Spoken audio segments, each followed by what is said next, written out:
तो चलिए आज की इस दिलचस्प पड़ताल में सीधे गोता लगाते हैं।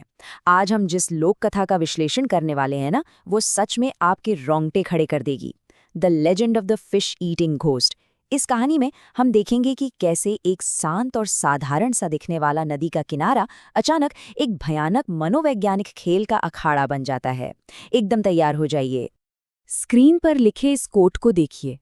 नदी का किनारा सुंदर जरूर दिखता है, लेकिन उधर ना देखें तो बेहतर होगा। अब सोचिए, केयरटेकर भुवन की ये चेतावनी कहानी की शुरुआत में ही कितनी अजीब लगती है ना? कोई इतनी खूबसूरत जगह को देखने से क्यों मना करेगा? ये बात तुरंत हमारा ध्यान खींचती है और एक ऐसी अदृश्य सीमा खींच देती है जिसे हमारे किरदार आगे चलकर खैर अनजाने में पार करने ही वाले हैं। तो सेक्शन 1, अ स्टॉर्मी नाइट अराइवल। यहीं से इस कहानी में अलौकिक घटनाओं की पहली भनक लगनी शुरू होती है। अब जरा इन घटनाओं के क्रम पर गौर कीजिए। कलकत्ता से आए नए एसडीएम तपन और उनका परिवार गाड़ी से सफर कर रहे हैं। भारी बारिश हो रही है। केयरटेकर भुवन लिफ्ट लेने से मना कर देता है और पैदल कच्चे रास्ते से निकल पड़ता है। लेकिन कमाल की बात देखिए, वो उस परिवार की गाड़ी से पहले ही बंगले तक पहुंच जाता है। मतलब शारीरिक रूप से ये बिल्कुल असंभव है। और यहीं से इस परिवार के मन में दहशत का पहला बीज बो दिया जाता है। आगे बढ़ते हैं। Section 2, the uncanny warning. अगली सुबह एक ऐसी घटना होती है जो इस रहस्य को और गहरा कर देती है। अब एक सीधा सा सवाल है, गांव के लोग रात के समय इतने खूबसूरत नदी के किनारे जाने से क्यों कतराते हैं? एक तरफ वो शांत बहता पानी और प्राकृतिक सुंदरता है, तो दूसरी तरफ केयरटेकर के चेहरे पर दिखने वाला वो खौफ। ये साफ इशारा करता है कि इस इलाके में कुछ बहुत ही गहरी और डरावनी स्थानीय मान्यताएं जड़ जमाए हुए हैं। कुछ तो है वहां जो ठीक नहीं है। और इसी के साथ आता है सेक्शन 3, द बैकवर्ड फुटप्रिंट्स। अब तक जो डर सिर्फ बातों और चेतावनियों तक सीमित था, वो अचानक से एक ठोस सबूत में बदल जाता है। जब माँ मंदाकिनी दरवाजे के बाहर देखती है तो उसे कुछ ऐसा दिखता है जो किसी के भी होश उड़ा दे। जरा सोचिए, नदी से घर की तरफ किसके उल्टे पैर आ सकते हैं? जी हाँ, पैरों के निशान नदी की तरफ नहीं जा रहे हैं, बल्कि घर की तरफ आ रहे हैं। ये वो पल है जब परिवार को सीधे सीधे उस स्थानीय डरावनी कहानी का सामना अपने ही घर की दहलीज पर करना पड़ता है।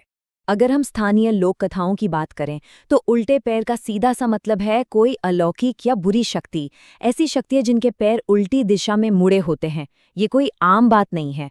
और यही वो भयानक सच था जिसने केयरटेकर भुवन को डर के मारे सुन कर दिया था।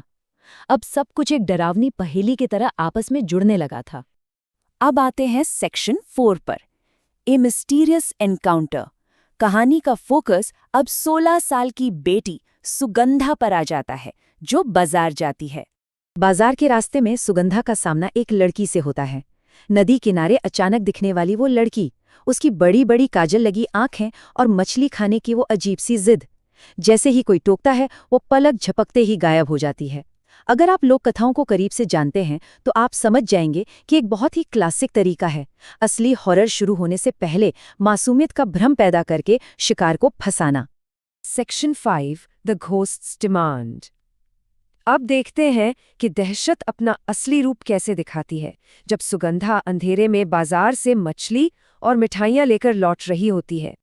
यहाँ खौफ का ग्राफ एकदम से ऊपर जाता है। स्टेप बाय स्टेप देखिए। पहले पानी में अचानक से तेज हलचल होना, फिर हवा में सड़ी हुई मछली की वो असहनीय बदबू फैल जाना, और तीसरा एक डरावनी काली परछाई का बिल्कुल पीछे पीछे चलना।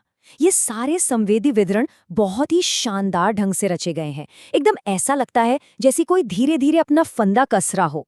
और फिर सन्नाटे को चीरती हुई एक आवाज आती है, आमा की माच द्या, यानी मुझे मछली दो। पेड़ की एक डाली जोर से गिरती है और ये रोंगटे खड़े कर देने वाली मांग गूंजती है। बस यही वो पल है जब वो आत्मा अपना भ्रम का नकाब उतार फेंकती है और सीधे अपने शिकार पर टूट पड़ती है। अब छुपने की कोई जगह नहीं थी। Finally section 6, terrifying possession. कहानी अपने सबसे खौफनाक मोड़ पर पहुंच चुकी है, जहां बाहर का वो मनोवैज्ञानिक डर घर की चारदीवारी के अंदर एक भयानक हकीकत बन जाता है। रात का सन्नाटा है, सब सो रहे हैं। तभी रसोई से एक अजीब सी, जिसे कुछ गीला चबाने की आवाज आती है। मंदाकिनी उठकर देखने जाती है। अंधेरे में उस आवाज का पीछा करना, सच में ये किसी बुरे सपने से कम नहीं है। कहानी अब अपने सबसे भयानक निष्कर्ष की ओर बढ़ रही है। रसोई के उस घोप अंधेरे में सुगंधा बिल्कुल अकेली बैठी हुई है। यहाँ हम कुछ पल रुककर उस भयानक सदमे को महसूस कर सकते हैं जो एक माँ झेलने वाली है। अपनी बच्ची को इस तरह रात के अंधेरे में बैठे देखना ही खतरे की एक बहुत बड़ी घंटी है। और फिर जो मंजर सामने आता है, बाप रे! सुगंधा पूरी तरह खून से लथपथ थी और आधी कच्ची मछली चबा रही थी। ये विभत्स दृश्य इस बात पर मोहर लगा देता है कि वो मासूम सुगंधा नहीं रही जिसे उसका परिवार जानता था। अब उस पर पूरी तरह से किसी राक्षसी साये का कब्जा हो चुका है। तभी सुगंधा के मुंह से एक भारी भयानक आवाज निकलती है। वो भूखी थी, उसने मुझे मछली खिलाई, अब मैं हमेशा उसके साथ रहूंगी। ये पैशाचिक घोषणा इस परिवार की दुखद किस्मत तय कर देती है। वो वशीकरण, वो पोजेशन अब पूरा हो चुका था। तो इस पूरी पड़ताल को अगर हम समेटे तो हम साफ तौर पर इस आत्मा को पहचान सकते हैं। इसे मेछो भूत कहा जाता है। बंगाल की लोक कथाओं में ये वो भूत है जो मछली खाने का दीवाना होता है, हमेशा नदी के किनारों पर भटकता है और रात में मछली ले जाने वालों को अपना शिकार बनाता है। वो उल्टे पैर, वो सड़ी हुई बदबू और वो कच्ची मछली चबाना, ये सब उसी भयानक मेछो भूत के सटीक लक्षण हैं। इस पूरी खौफनाक लोक कथा के विश्लेषण के बाद आपके लिए मेरा एक सवाल है। कभी रात के अंधेरे में किसी शांत नदी के किनारे चलते हुए क्या सच में पीछे मुड़कर देखना सुरक्षित है?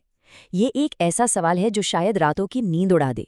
तो अगली बार किसी अनजान और खूबसूरत जगह पर जाने से पहले वहां की पुरानी कहानियों को जरूर जान लीजिएगा। खैर, आज की इस चर्चा में बस इतना ही।